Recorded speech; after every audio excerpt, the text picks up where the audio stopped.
give me a compare and contrast between Hudson Card and a guy that I saw for the first time, Casey Thompson, play with real bullets fired at him, obviously in that bowl game. And he looked, I know it was only 10 throws, but I was stunned at how good he looked. A couple of weeks back, about 6 weeks back, me and Clint did a video. It's called Arms Race, Quarterback Arms Race. And basically what we did was I took Hudson Card and Clint took Casey Thompson. And what we did was I went back because I don't have a whole lot of film on Hudson at the college level. There's a couple of snaps against UTEP last year to go off of, but I watched all his film at Lake Travis that I possibly could. And I looked at their size, speed, dynamics, and then he took Casey and I took Hudson. And what we found was that these guys are pretty comparable. And like you said, Mark, the one thing that separates them is we've seen Casey Thompson throw 6 touchdowns at the collegiate level to 1 interception. I've seen him roll out the pocket under duress and make throws on a dime with movement. I've seen him, hit Kelvontae Dixon in the seam route against Colorado in the Alamo Bowl. I've seen him perform. But so going into fall camp, I think me and Clint were both aligned, although like I said, we picked a side and we talked about their strengths and their weaknesses, that we both felt like Casey Thompson was going to win this quarterbacking job. The more we get closer to the season and the more you hear from practice reports, and they're actually having an open practice tonight, Texas is, at DKR, where fans can come and hang out and watch them play. But heading into this final scrimmage of the fall and being 14 days out from Louisiana, I really think it's Hudson Card's job at this point.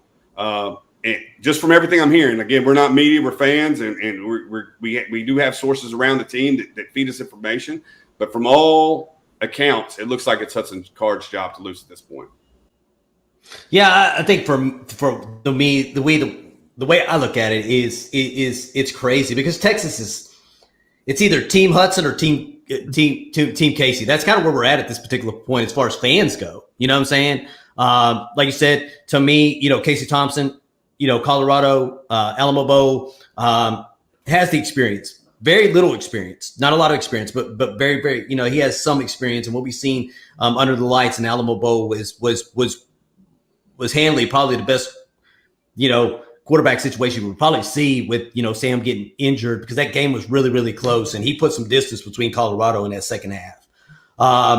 Like Jeremy said, actually, it's funny because I called Jeremy, I don't know if it's last night or the night before, and I kind of went back and I kind of watched the spring game over again, which, spring game doesn't tell you a lot, but it does tell you that one quarterback seems like they are, one, making the throws, two, making the throws before the receivers decide, to come back on a route. And to me, that is clearly Hudson Card. When you look at the spring game, and again, you got Hudson playing against, I think, with the twos against the twos. You had Casey Thompson, and that's one I think we missed, is that I was hoping to see, Hudson Card play with the ones against the ones. So they had equal footing when you're looking at that film. But from all accounts, right now, it's a decision that Steve Sarkisian has got to make. But when it's all said and done and fall camp's over with, as a fan of the University of Texas, you gotta kind of trust what the pick that Sarkisian has based on his track record, him being a quarterback whisperer, him being a quarterback coach, and him, obviously, taking an individual, a 3-star like Mac Jones and making him a first-round talent. You got to trust what whoever Sark picks is the best quarterback moving forward for the University of Texas football program. Yeah, I thought for the past about 3 months that Hudson was going to win the job, just for the simple fact that you haven't seen any distance. Usually in quarterback competitions, if there's distance, the decision comes immediately. And when the decision doesn't come immediately and it's close, you usually go with the younger guy. And we're this late. We're 3 weeks away basically from playing football.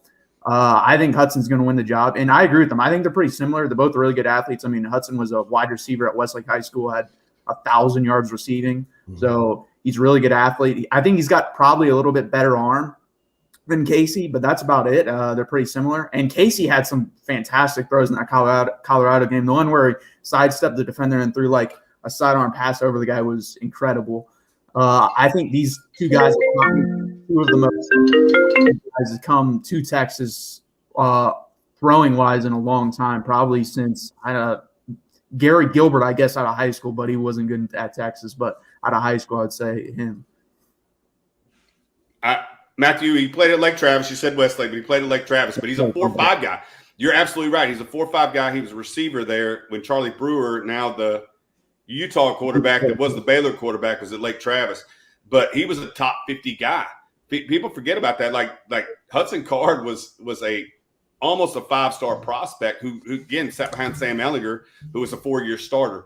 And then talking about Casey coming out of Newcastle, Oklahoma, and that throw you're referencing, him stepping out of the pocket, and hitting Cade Brewer across the middle was on the money, and one of the best throws I saw all last year, because it was on a dime where the receiver. It's not a lot of what we didn't see in Tom Herman's offense. Like, he relied on Sam's running ability and then 50-50 balls to Colin Johnson and tall receivers. Whereas when Casey got in there, he was hitting receivers where they still had the ability to move. They weren't jump balls. They like you said, he was able to go through his progressions and hit the guy that was open. Absolutely phenomenal performance against Colorado. But like you, I sense that the closer we get to decision day, that you haven't heard Casey Thompson. And from what we understand, the first scrimmage, he 1 turnover. Some media outlets are saying he had 3 turnovers. Don't know that, wasn't there.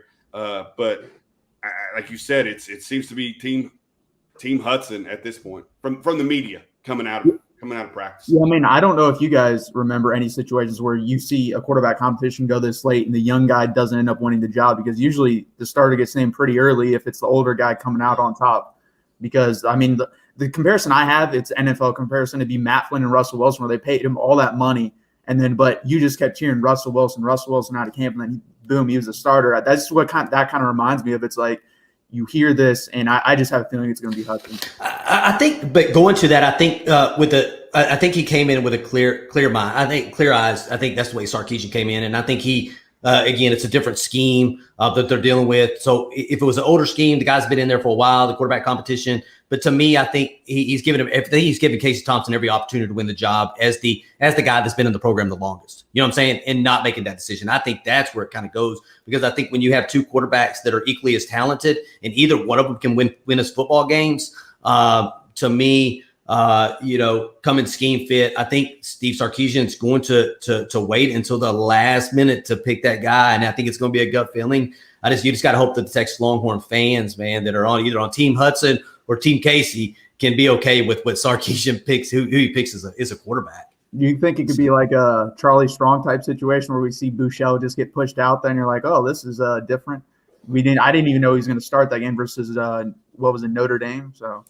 I think he'll have a quarterback pick. I think he said he's going to start working on Lafayette. I think a week and a half out from the end of fall camp. I think we'll have an idea who's running out there with ones who's running the most plays with the ones who the starting quarterbacks is going to be against Lafayette. We'll definitely know. Like you said, they're going to start game planning 10 days out. We're going to know this time next week. Next Wednesday, we'll know who's starting against Louisiana, because you got to start giving them the predominant amount of snaps, because like you said, you're introducing them to a brand new offense. You want to get them as many looks as you possibly can, and Louisiana's a good football team coming in here, so you better pick them and you better have confidence. Like Clint said, you just hope the fan base aligns with whoever that decision's made, or that decision is made, and who starts, because Steve Sarkisian said that just this week. This is the toughest quarterback decision. He's had a lot of tough ones since Matt Castle and Matt Leinart, and he picked, like Matthew said, he picked the younger guy in Matt Leinart. And Matt Castle never played it down at USC and still got drafted and had a pretty decent NFL career. So he knows what he's doing. Hey, with 5 back there, I don't care who starts at quarterback. No. Amen. Hand the ball off to number 5. Run, Bijan, run. There it is. Yeah, Matt Castle, good enough to win 11 games in an NFL season, but couldn't start for USC.